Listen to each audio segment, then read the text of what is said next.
Así somos.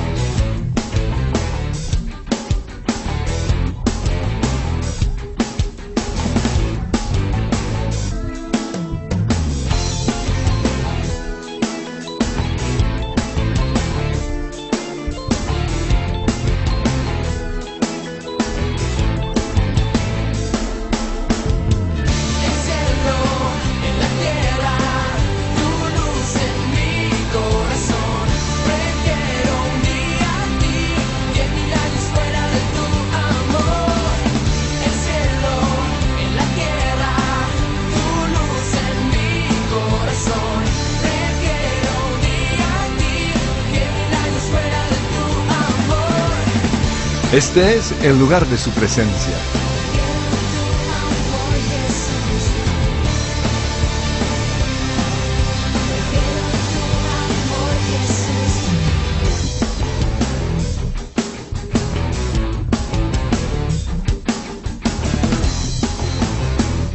Somos amorosos. La siguiente pregunta tiene que ver con una inquietud que muchos tienen: yugo desigual con los incrédulos. Es increíble que todavía algunos se quieran casar con alguien que no ame a Dios. Y yo sé que muchos aquí cometieron esa burrada, ¿o no? Y hoy algunos, por la misericordia de Dios, el Señor salvó a su esposo o su esposa, pero otros la están sufriendo. ¿Es malo tener un romance fuera de la iglesia con alguien que no ama al Señor? ¿Por qué no se puede tener una relación sentimental con una persona no cristiana si posee grandes cualidades y un buen corazón? Simplemente porque la Biblia lo dice y punto.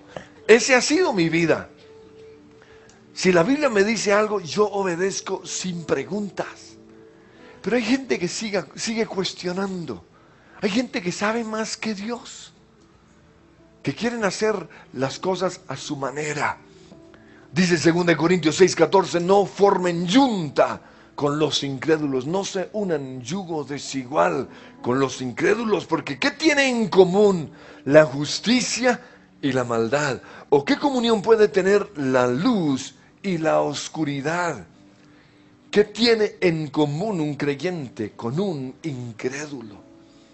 Simplemente no podemos estar juntos porque ellos no aman al Dios que nosotros amamos. Ellos tienen otros dioses.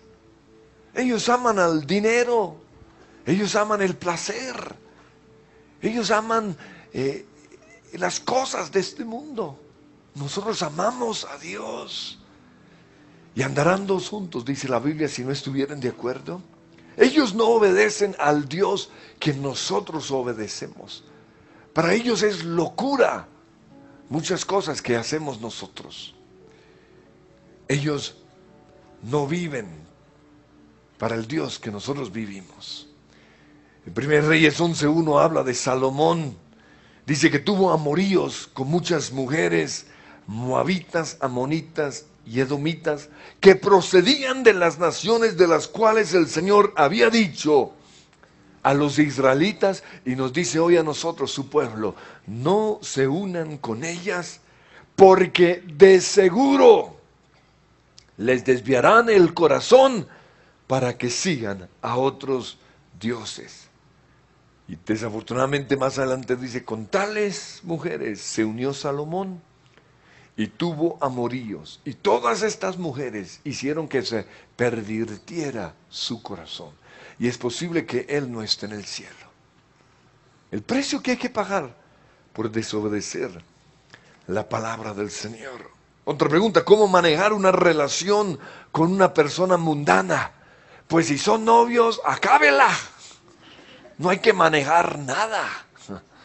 Si están casados, la Biblia dice en 1 Pedro 3:1, asimismo, esposas, sométanse a sus esposos, de modo que si algunos de ellos no creen en la palabra, puedan ser ganados más por el comportamiento de ustedes que por sus palabras.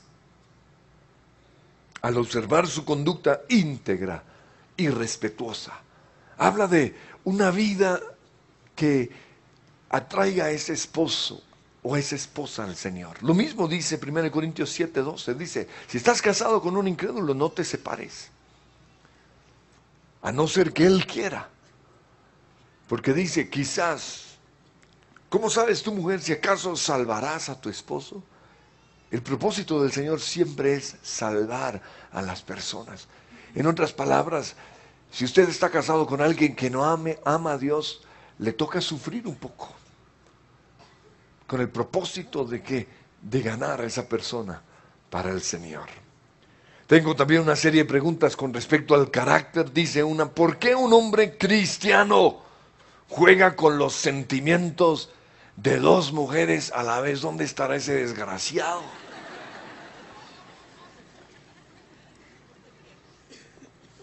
Simplemente porque no es un cristiano. O sea, no todo lo que brilla es oro, no todo el que esté metido en la iglesia está entregado totalmente al Señor, porque un verdadero cristiano es un seguidor de Jesús, es un discípulo de Jesús. Un verdadero cristiano está trabajando con su carácter.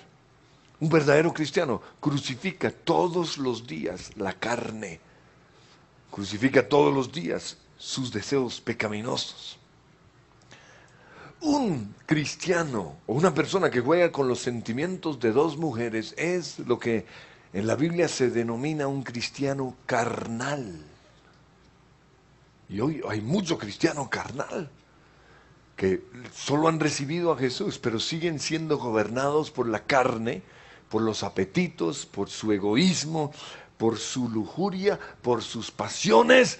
Y si ese desgraciado está aquí, la Biblia dice en Gálatas 5:21 que los cristianos así, ojo, se van para la guandoca, se van para el infierno.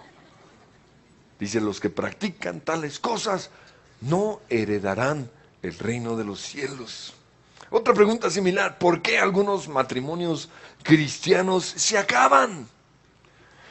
Por lo mismo de lo anterior, porque siguen siendo controlados por la carne y no por el espíritu. Esa es la razón del por qué se acaban los matrimonios. En lugar de ser un matrimonio o de ser personas guiadas por el Espíritu Santo, están siendo guiados por el egoísmo. Exigen sus derechos. Están siendo guiados por el resentimiento. Tú me dijiste, maldita tú. Y tienen un listado de cosas que el otro, la otra hizo. Siguen controlados quizás por la lujuria. Porque cuando la lujuria está en uno de los dos, hay problemas matrimoniales y se puede acabar el matrimonio. Siguen gobernados por la falta de amor. Porque el amor verdadero solo piensa en la otra persona. El amor verdadero no guarda resentimiento. El amor verdadero es paciente. La Biblia dice que cuando una persona recibe a Jesús, es hecha nueva criatura. Eso está en 2 Corintios 5:17. Pero este es uno de los versículos, creo yo, que muchos no han sabido interpretar. ¿Por qué? Porque eso no es algo automático. Cuando usted recibe a Jesús, usted es hecho una nueva criatura posicionalmente ante Dios. Usted es cubierto con la sangre de Cristo y Dios ya no lo ve como usted es, sino que lo ve bajo la sangre de Cristo. Pero esa es su posición en Cristo, pero esa no es todavía su realidad. Y por eso toda persona que recibe al Señor, de repente recibe un nombre nuevo. Santo nos llama el Señor a los santos, hijos de Dios, herederos. Dice que somos sanos. ¿Y qué es lo que tenemos que hacer nosotros? Tenemos que subir al nivel de lo que ahora somos en Cristo. Y eso se llama discipulado, proceso de formación. Y esa es la misión de la iglesia. ¿No? O sea, no crea que porque usted ya recibió a Jesús, ya usted es el super esposo. No, Señor.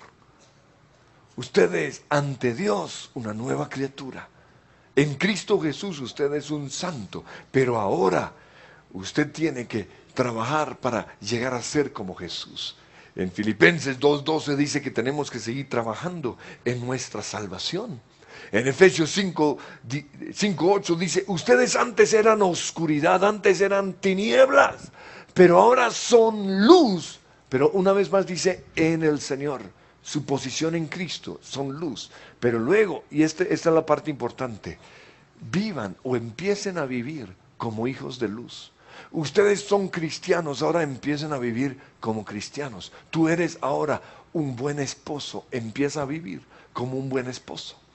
Esa es la función de la iglesia. Ustedes están aquí para que nosotros los discipulemos, para que nosotros los confrontemos, para que nosotros los liberemos de su pasado y los sanemos de su pasado, para que nosotros los corrijamos, para renovar su mente, para exigirles compromiso. Por eso una persona que no se quiera someter a una iglesia, simplemente es un cristiano carnal. Y es de los que se divorcian. Y es de los que quizás se vaya al infierno, porque la Biblia dice que los que andan según la carne, los cristianos que andan según la carne, no heredarán el reino de los cielos. Dice Gálatas 4:19, hasta que Cristo sea formado en ustedes. Y esa es nuestra misión.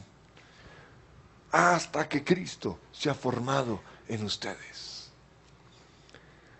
Ahora hay otros matrimonios cristianos que se acaban precisamente porque iniciaron mal. Iniciaron sin obedecer los parámetros que hemos compartido aquí. He estado compartiendo estos 3 días. Iniciaron fuera de la voluntad de Dios. Ahora, que usted haya iniciado una relación fuera de la voluntad de Dios, no le da derecho de separarse. Usted ya le tocó aguantarla. Trabajar en su carácter o en el de la otra. Otra pregunta, ¿cómo manejar mis sentimientos si me gustan varias niñas a la vez? Pobre tipo. Pero esta pregunta me gusta, ¿por qué? Porque es una pregunta de un cristiano que está luchando con su carne, pero que quiere agradar a Dios. Y por eso, una vez más, nosotros no vivimos según la carne, sino según el Espíritu. Nosotros no vivimos según el gusto, según lo que nos gusta, sino según la voluntad de Dios. Yo no me casé con la que me gusta, ahora me gusta mi esposa, quiero aclarar eso, pero no fue el gusto lo que me llevó al matrimonio, sino la voluntad de Dios. ¿Por qué? Porque si yo me hubiera casado con el gusto, a mí me gustan muchas mujeres. Y si eso hubiese sido la base de mi matrimonio, después la dejo por otra que me gusta más. Y espero que eso quede bien claro. A mí me gustan las mujeres así como me gustan los carros. Qué pena compararlas con un carro. Pero que me guste algo no quiere decir que tengo derecho de tenerlo. O sea, si me gusta su carro, eso no me da derecho a mí de cogerlo. Si a mí me gusta un carro, yo tengo que trabajar y tengo que ahorrar para comprarlo. Lo mismo sucede con las mujeres. Si a mí me gusta una mujer, yo tengo que pagar el precio para tenerla. ¿Y cuál es el precio que tengo que pagar? Se llama matrimonio. Se llama un pacto de amor hasta la muerte. Un pacto de fidelidad. Por eso nosotros no podemos permitir que el gusto, que la atracción o la admiración que tenemos hacia otra persona se convierta en un sentimiento. O sea, en el gusto no hay pecado todavía. Que me guste una persona no es pecado. Pero permitir un sentimiento, ahí entra el pecado. Es a eso cuando el Señor dice, el que mira a una mujer y la codicia, ya pecó con con ella en su corazón. ¿Por qué? Porque cuando usted permite sentimientos, se le divide el corazón. Entonces, ante la tentación simplemente hay que huir. No hay que ceder. Otra pregunta, ¿se puede besar con lengua dentro de un noviazgo?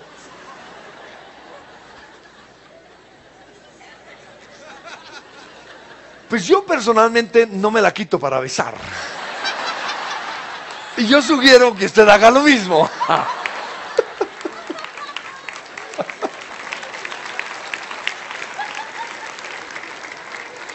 El beso es uno de los placeres más deliciosos de la vida, pero es lo que nos dispara sexualmente.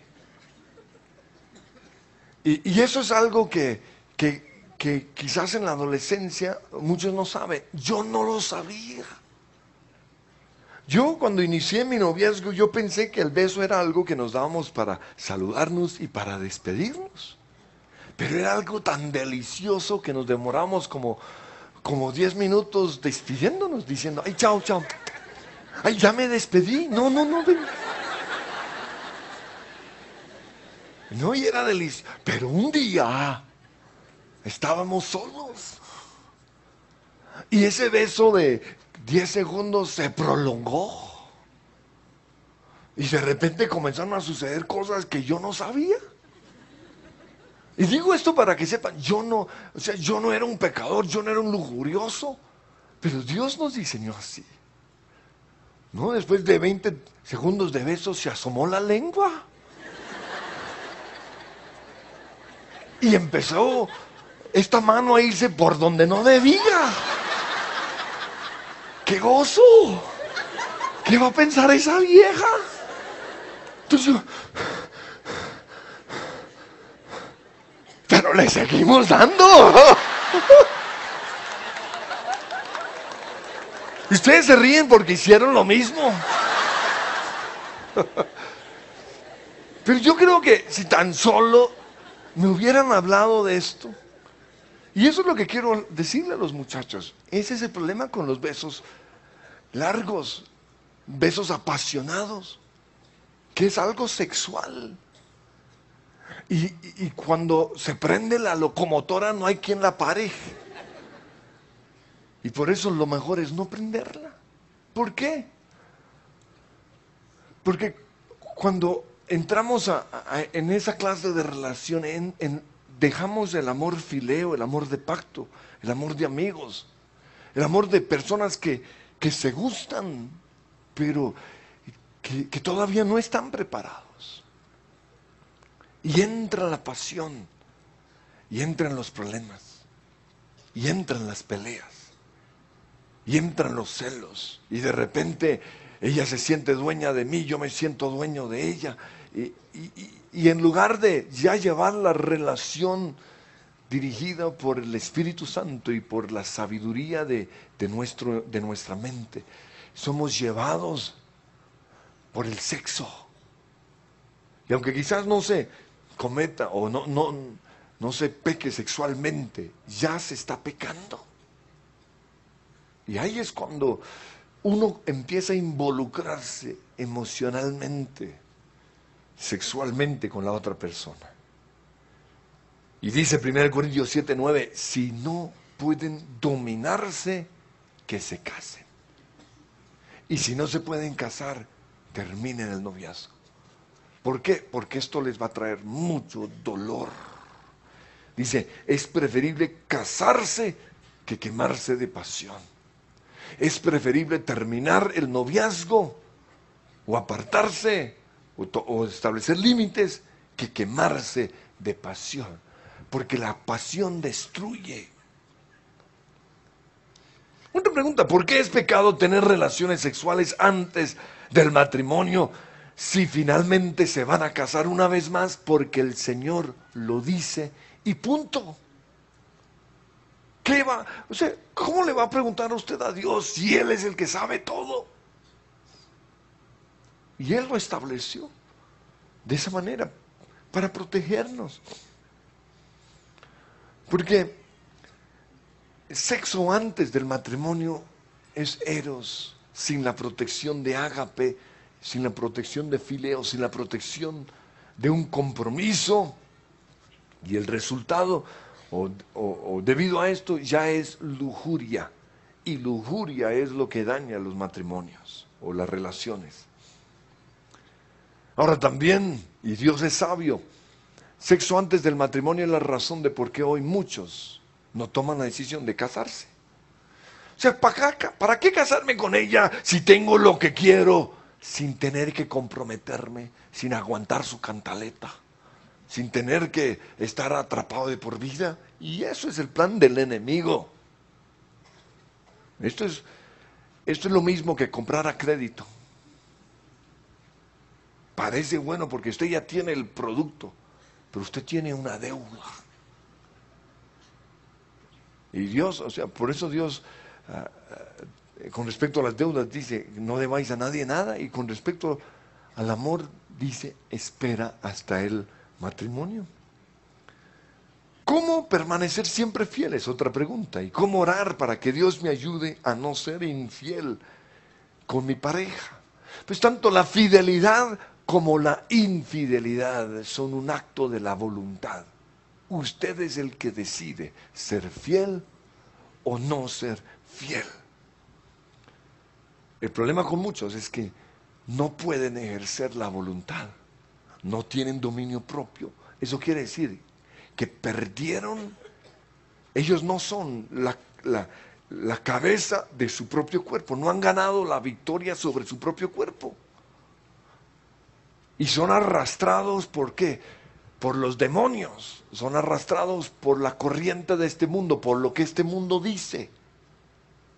Y esa es una persona que da pesar, una persona que no tiene dominio propio. Usted quiere ser una persona fiel, comience a trabajar en su voluntad. Ahora, la razón del por qué algunos no pueden ejercer su voluntad es porque son esclavos de sus ataduras sexuales.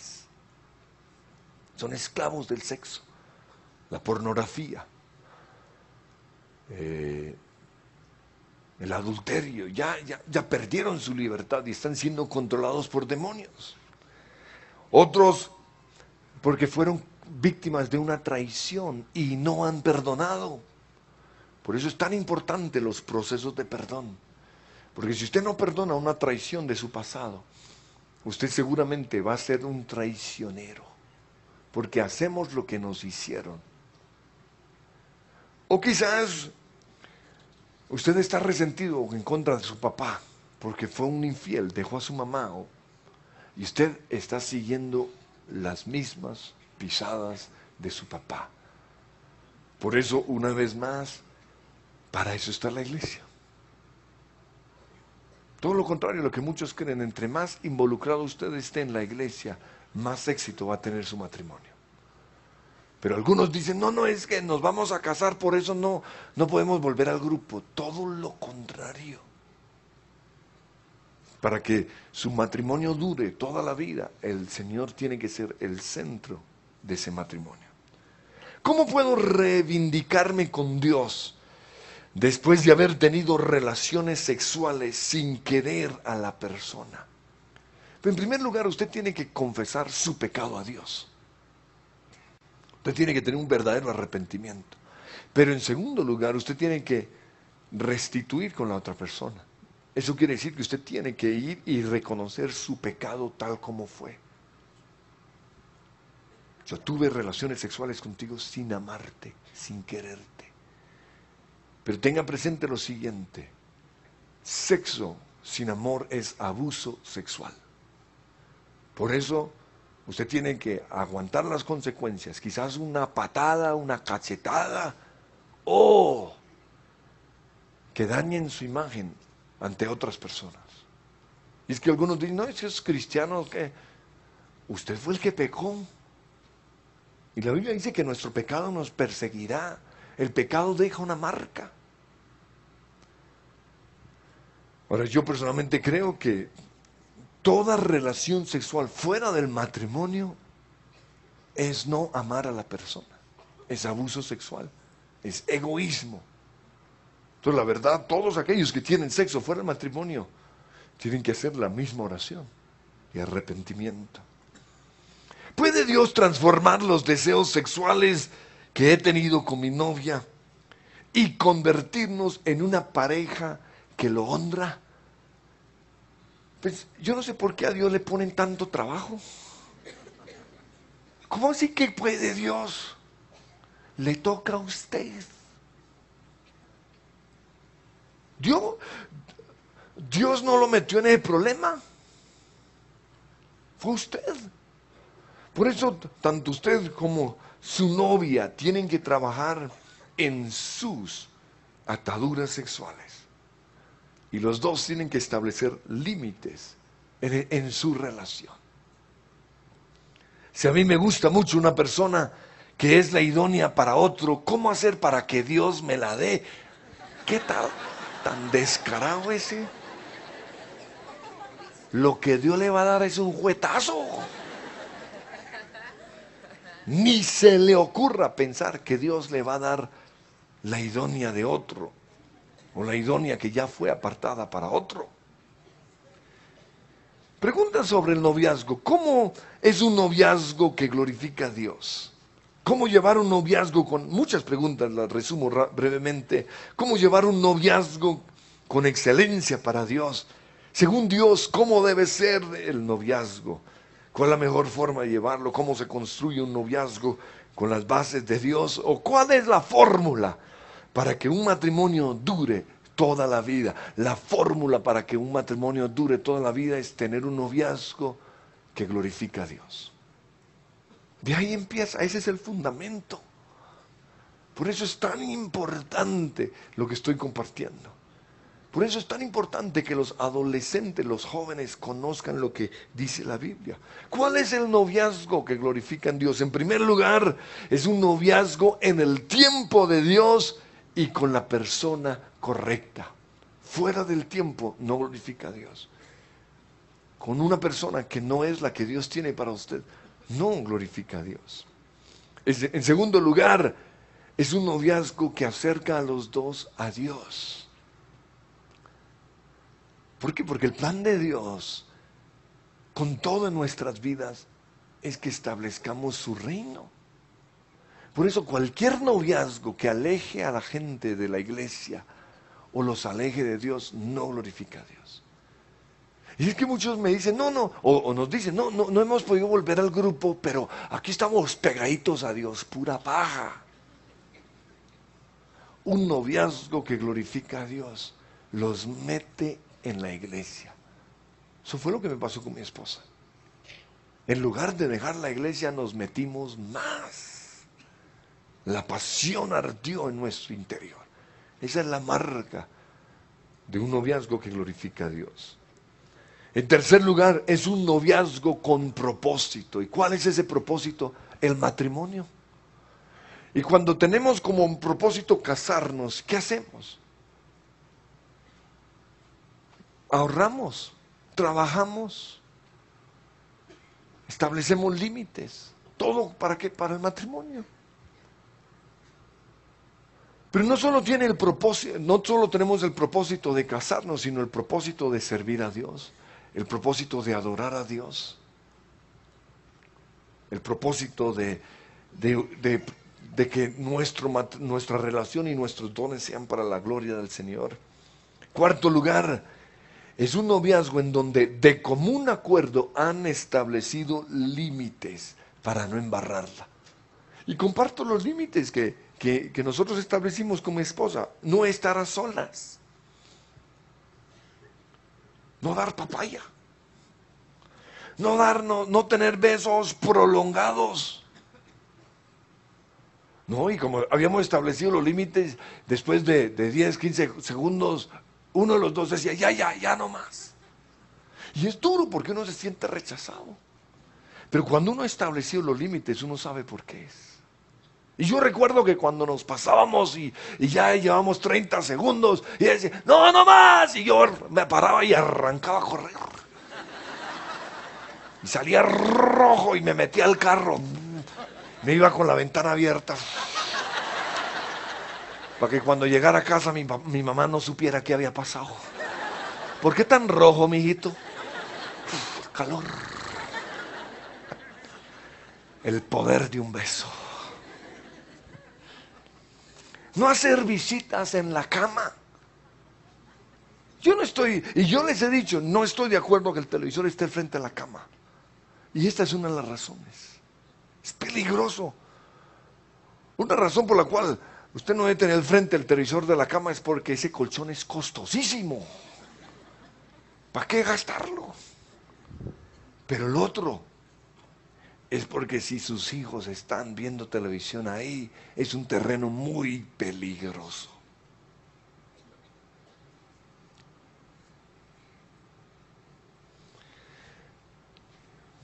En quinto lugar, un noviazgo que glorifica a Dios es un noviazgo en donde han establecido prioridades para que el noviazgo, en lugar de ser una perdedera de tiempo y de plata, sea una relación que los beneficie. Y eso quiere decir cosas como la siguiente: bien, nos queremos casar, pero tenemos que terminar la universidad. Por eso, mientras terminamos la universidad, no nos veamos sino una vez a la semana. Cosas así, duras. Eso no quiere decir que es que no me quiere. No, tenemos prioridades. Nos queremos casar, entonces tenemos que ahorrar para la casa, el apartamento, así que no me llames al trabajo, ¿no? Y si esto se hace, si esto se habla, cuando cosas así sucedan, no nos vamos a poner a llorar. Ay, no me llamó. Ay, tú siempre en el trabajo. Qué fastidio una vieja así. O un tipo así, porque ahora los tipos son así. Prioridades con respecto a la iglesia. Prioridades con respecto a la familia. Los dos están a punto de dejar la familia. Por eso hay que dedicar tiempo a la familia. Y que el otro no se ponga celoso. Pero esto se debe hablar. Yo animo a los que están ennoviados que hagan el curso prematrimonial. Ahora, yo sé que esto va a traer un poconón de problemas porque no hay dónde meterlos. Pero ¿por qué quiero esto? Porque el curso matrimonial los aterriza. Y si no se van a casar, terminan rápido. Y eso mucho les pasa. En el segundo curso ya dejaron de ir. Pero si es la voluntad de Dios, ahí lo van a saber. Otra pregunta: ¿es realista tener un solo novio en este momento de la vida? La niña quiere tener más de uno. Ahora, no, yo creo que no está pensando a la vez. Yo creo que está pensando en tener uno y dejarlo y probar a ver con cuál me quedo. Y la pregunta surge porque aquí creemos que así como Dios tiene una sola mujer para toda nuestra vida, Él también quiere que tengamos una sola novia. Y en el mundo esto es difícil de aceptar. ¿Por qué?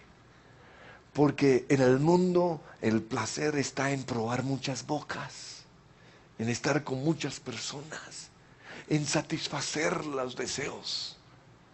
Pero eso es precisamente lo que causa tanto dolor. ¿Por qué? Porque el corazón es demasiado frágil. El corazón no aguanta eso. Pero solo se piensa en placer, placer, placer. Pero no se piensa en las consecuencias. Y hacer lo que hace, y simplemente hacer esto porque en el mundo lo está haciendo, no es la razón de hacerlo. ¿Por qué? Porque somos diferentes. Y nosotros creemos que no tenemos que involucrarnos físicamente o sentimentalmente con alguien para conocer a esa persona. Porque la mejor manera de conocer a alguien es hablando. Las palabras de una persona me muestran lo que él o ella realmente es. Y hoy tenemos cosas como el Facebook, que obliga a que la gente ponga por escrito lo que piensan. Y es buenísimo.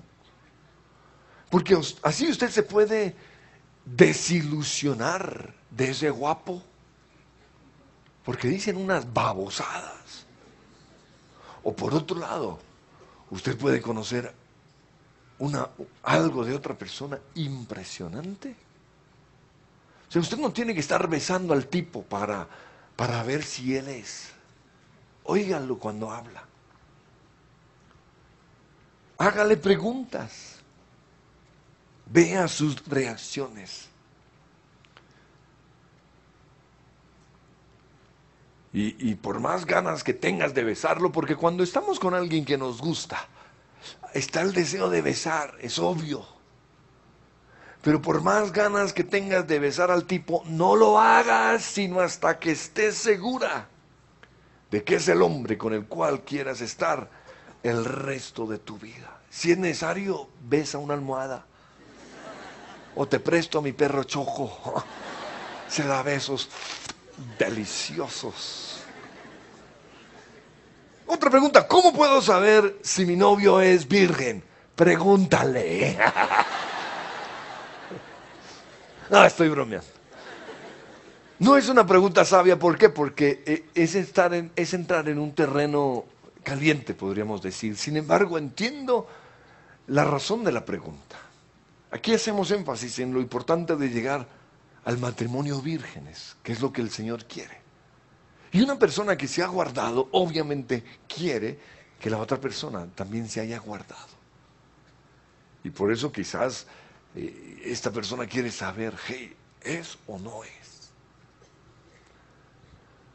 Yo creo que tiene que llegar un momento en la relación en donde esto se hable. Pero que la otra persona no sea virgen no debe ser motivo de terminar la relación, ni de tener resentimiento. Hay que entender que una cosa es lo que fuimos antes de conocer a Jesús. Y antes de conocer a Jesús, muchos cometieron errores. Pero otra muy diferente es ya siendo cristianos. Ya si una persona siendo cristiana la embarró, ya es otra historia. Pero si no fue ese el caso y no llegó virgen o no es una persona virgen, no debe ser un obstáculo para la relación.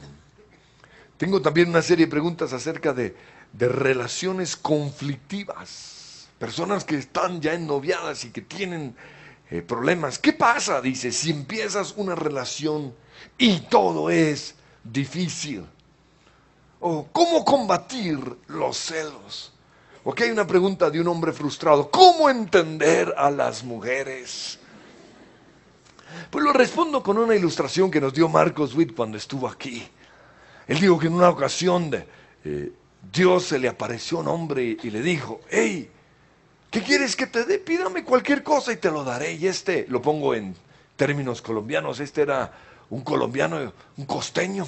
Entonces dijo, Señor, yo quiero un puente entre Barranquilla y San Andrés. Y el Señor lo miró y dijo, tan descarado usted. Usted no sabe todo el trabajo que hay que hacer, son como 1000 kilómetros. Los cimientos y las columnas y, no hombre, pida algo más fácil. Entonces él se quedó pensando y le dijo, Señor, ¿cómo hago para entender a mi mujer? El Señor lo miró y le dijo, ¿ese puente lo quieres de 2 vías o de uno solo?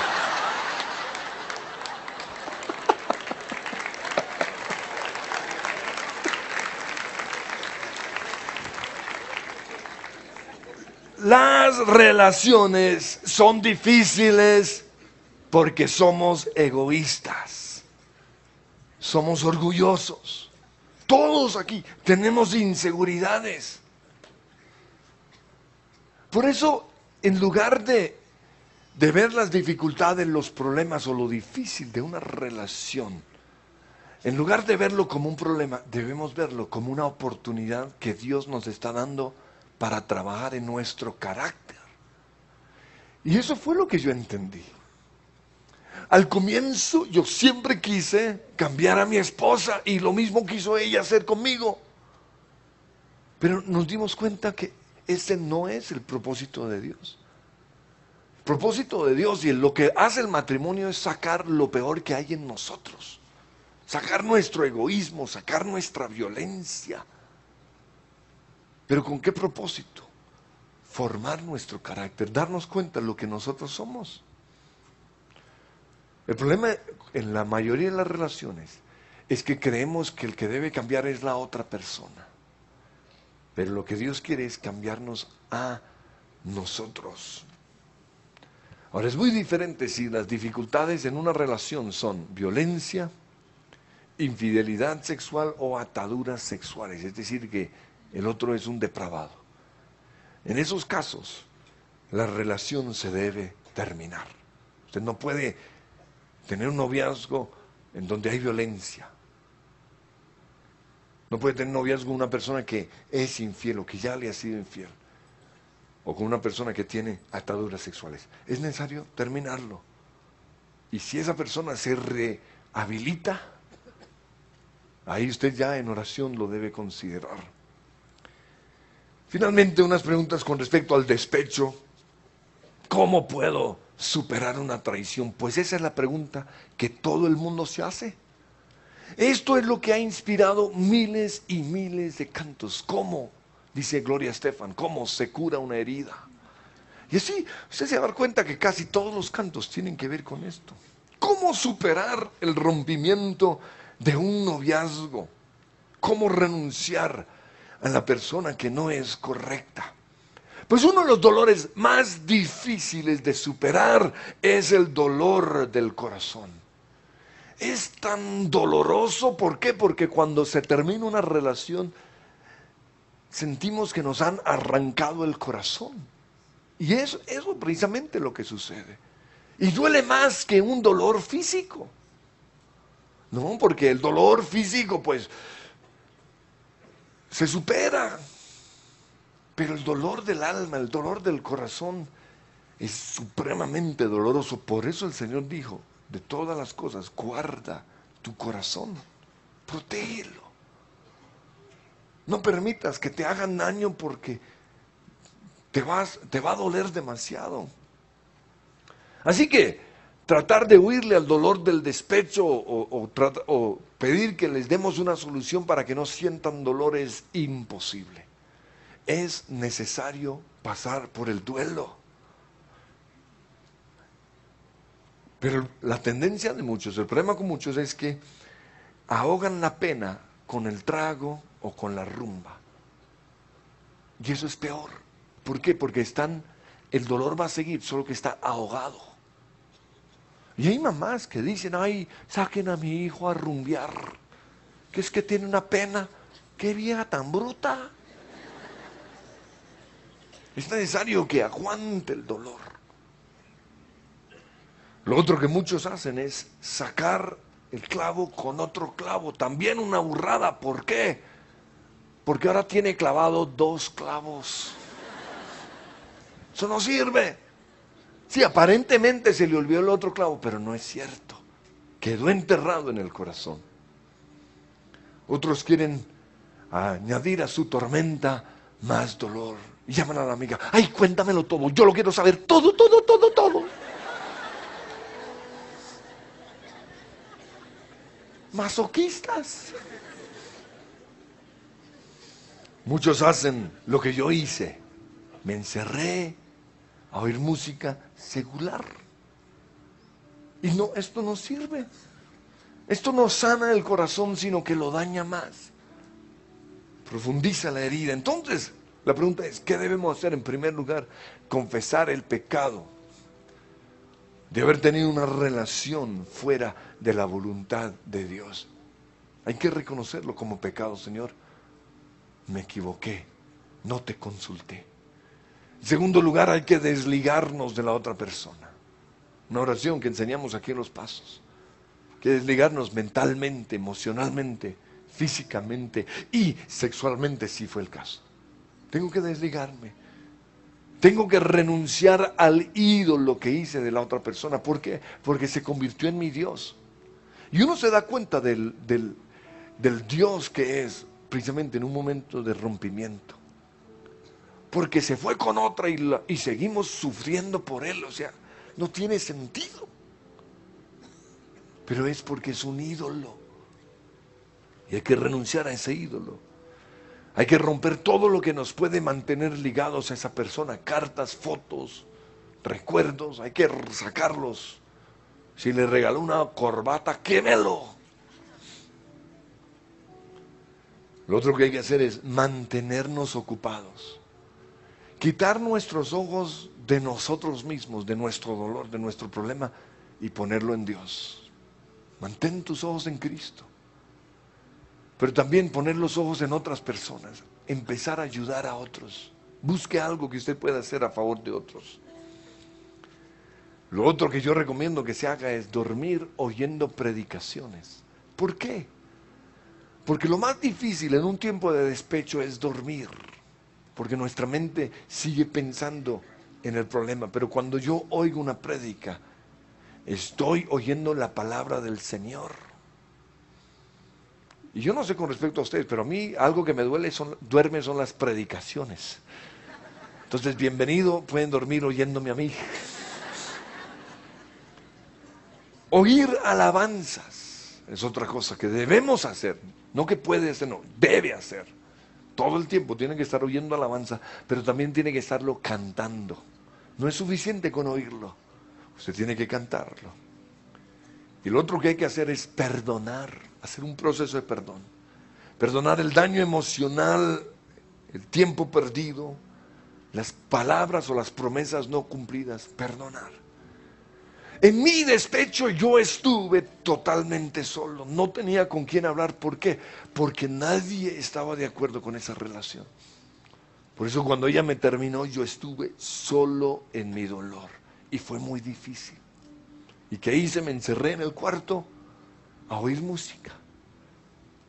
Y lo increíble era que todos los cantos me ministraban. No me vuelvo a enamorar. Si me dejas hoy, if you leave me now, vas a arrancar lo mejor de mi vida. Y todo me ministraba. No quiero vivir sin ti. Eso quiere decir, me voy a matar. Si te vuelvo a tener en mis brazos otra vez, en esta ocasión, sí, te amaré mejor que lo que hice antes. Y además, otro, come to me whenever you're lonely, ven a mí, o sea, cuando ese desgraciado te deja, ven a mis brazos otra vez. ¿Qué tal tan estúpido? Y así, Pero recuerdo que en mi soledad hice una oración, le dije, Señor, ayúdame. Y el Señor respondió de una manera impresionante, una llamada desde Estados Unidos. Un amigo que yo había tenido 4 o 5 años atrás, que nunca nos habíamos vuelto a comunicar, ¿no? ni cartas, ni llamadas, ni nada. Me llamó de repente a las 2 de la mañana. Yo recuerdo que estaba ahí sufriendo en la cama tratando de dormir. Y suena el teléfono. Yo bajé corriendo. Aló, aló, aló. Me dice, Andrés, sí, es Monday. Me sorprendió. Y me dijo, yo no sé por qué lo estoy llamando. Pero de repente tuve un sentir que tenía que llamarlo. Mire, yo desahogué mi corazón, yo lloré. El hombre hizo una oración ahí bien pichurria, pero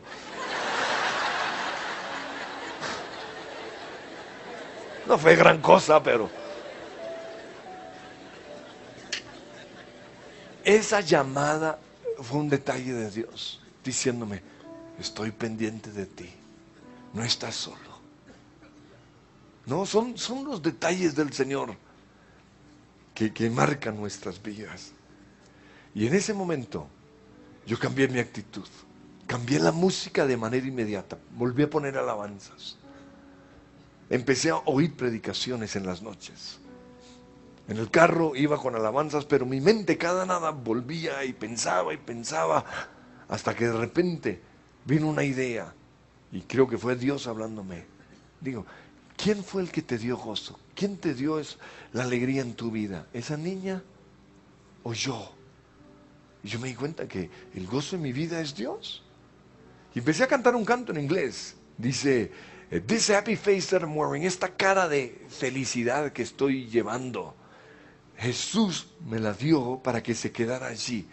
Y luego dice, el mundo no me la dio y el mundo no me la puede quitar. Y yo cambiaba la palabra el mundo y ponía, esa bruja no me lo dio y esa bruja no me lo va a quitar.